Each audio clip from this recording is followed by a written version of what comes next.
இல்ல அது லிட்டரலா உண்மதாங்க. ஏன்னா, இப்ப அஜித் அவர்களுக்கு வந்துட்டு இது கிடைச்சது வந்துட்டு வேஸ்ட்டு, சரியில்லன்னு சொல்லும்போது, ம். ஏன் அஜித்துக்கு கிடைக்கக்கூடாது? அப்படின்னு சொல்லி நம்ம ஒரு கேள்விய கேட்கலாம். என்ன காரணம் அப்படின்னா, நீங்க அஜித்தினுடைய கெரியரே பார்த்தீங்க அப்படின்னா, 10வது டிராப் அவுட்.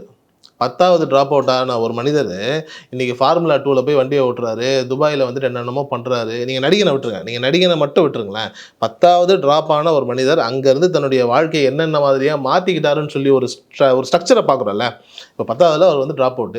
முடிச்சுட்டு அவர் வந்துட்டு மெக்கானிக்கா வந்துட்டு ஒரு இடத்துல போய் ராயல் என்ஃபீல்ட் கம்பெனில வந்துட்டு ஒருத்தரோட ரெஃபரன்ஸ்ல வந்துட்டு வேலைக்கு சேர்றாரு. ம். அவங்க அப்பாவுக்கு வந்துட்டு ஒரு சின்ன மன வருத்தம். நம்ம பையன் ஒயிட் கலர் ஜாப்ல இருந்தா நல்லா இருக்குமேன்னு. ம். சரின்னு சொல்லி எங்கேயோ அடிச்சு புடிச்சு ஒரு கார்மெண்ட் கம்பெனில போய் சேர்த்து விடுறாங்க. கார்மெண்ட் கம்பெனில வேலை பார்க்குறாரு. ம். அப்போ வந்துட்டு 10வது படிச்சுட்டு ஒருத்தர் போறாருன்னும்போது அவருக்கு இங்கிலீஷ் ஃப்ளூயன்சிலாம் பெருசா இல்ல. அந்த கார்மெண்ட் கம்பெனில இருந்துட்டு அங்கேருந்து அவங்களோட துணிய போடுறதுக்காக எங்கெங்கலாம் போறாரோ, அழகா டக் இன் பண்ணிக்கிட்டு எல்லாம் டை எல்லாம் போட்டுட்டு இங்கிலீஷ் பேச பழகுறாரு. நல்லா இங்கிலீஷ வந்து நுனி நாக்குல கொண்டுட்டு வராரு. அந்த ம். ஸ்ட்ரகிள் எல்லாம் தாண்டி இங்கிலீஷ்ல ஃப்ளூவென்ட்டா பேச ஆரம்பிக்கிறாரு. இன்னைக்கு ம். அவருடைய இன்டர்வியூஸ்லாம் பாருங்க. வெள்ளைக்காரன் தோத்தாங்கிற மாரி தான் அவருடைய இங்கிலீஷினுடைய அந்த பட்டைய டயலெக்ட் கெளப்புறாரு. அதெல்லாம் பயங்கரமா டிக்ஷன்லாம் பேசுறாரு. பெர்ஃபெக்ட்டா இருக்குல்ல. ஆ.